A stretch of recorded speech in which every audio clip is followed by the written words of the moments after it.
Let's talk about the properties of kites and trapezoids. Here are your learning targets: that you will know and apply the properties of trapezoids and kites, and you'll be able to solve problems involving unknown measures of trapezoids and kites. So here's a picture of a trapezoid, and I want to go over the terminology with you. Please look at the diagram. Sides QR and TS, they're called bases because they're the parallel sides. The non-parallel sides, in this case QT and RS, they're called the legs. The base angles are angles T and S and Q and R.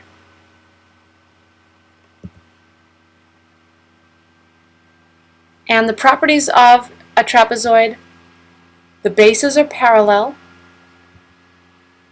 If you consider side RS as a transversal, then please notice angles R and S are supplementary because they would be same side interior angles. So you set them equal to, or you add them together and set the sum equal to 180.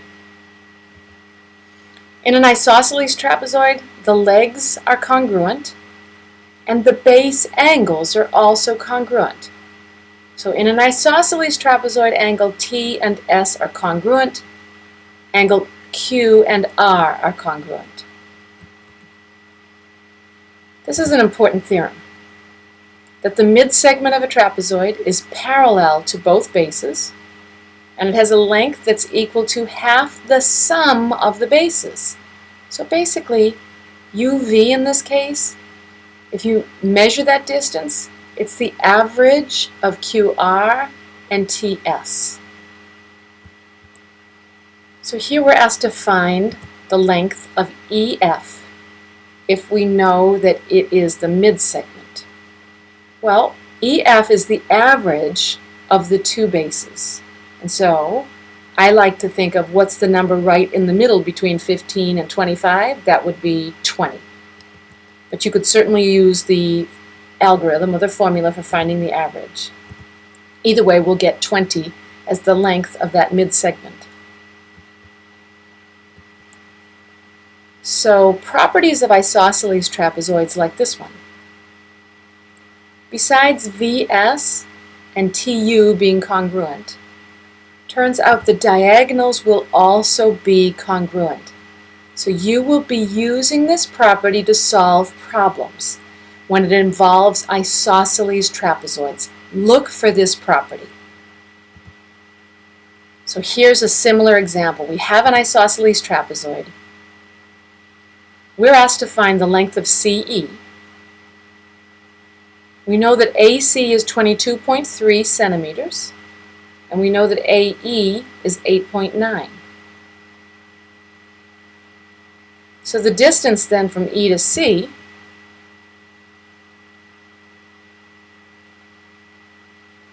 could be found by using the segment addition postulate. And so the distance from C to E is 13.4. I'm looking at the wording of this problem and I'm thinking right now we haven't applied anything about the isosceles trapezoids, have we? But what if I asked you for the length of BD?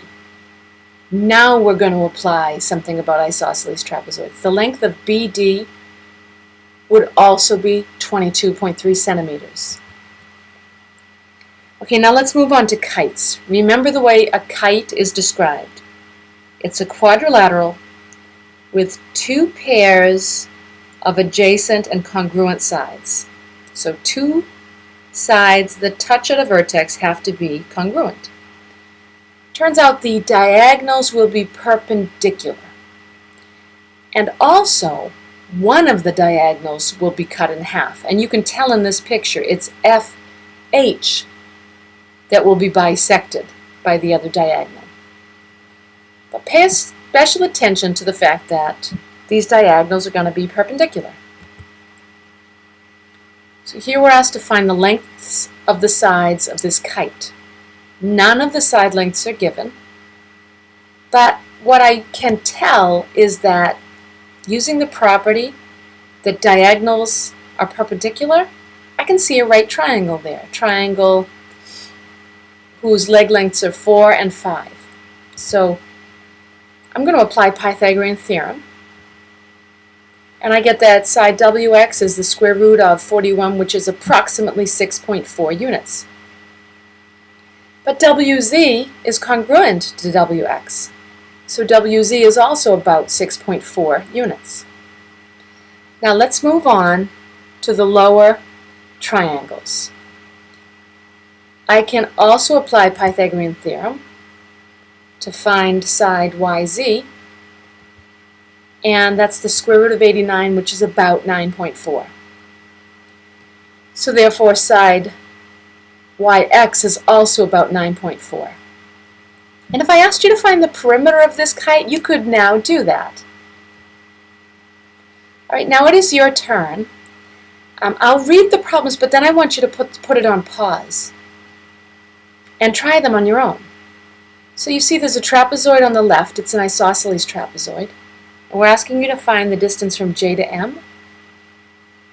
If the distance from H to K is 82.8 and M to K is 45.2. So you're going to apply properties of isosceles trapezoids for that. Now the problem on the right. We want to find the perimeter and area of that kite. And you may find it easier to start with the area actually, because you don't have any radicals. You don't have to do Pythagorean theorem.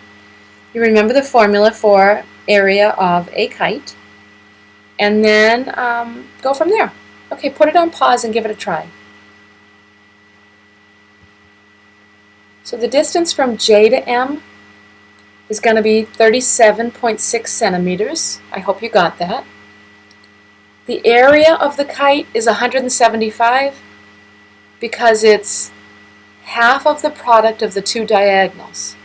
So that's half of 25 times 7, half of 25 times 14. And that's where the 175 comes from. And the perimeter, you're going to need to apply the Pythagorean theorem, and here I've rounded to the nearest hundredth.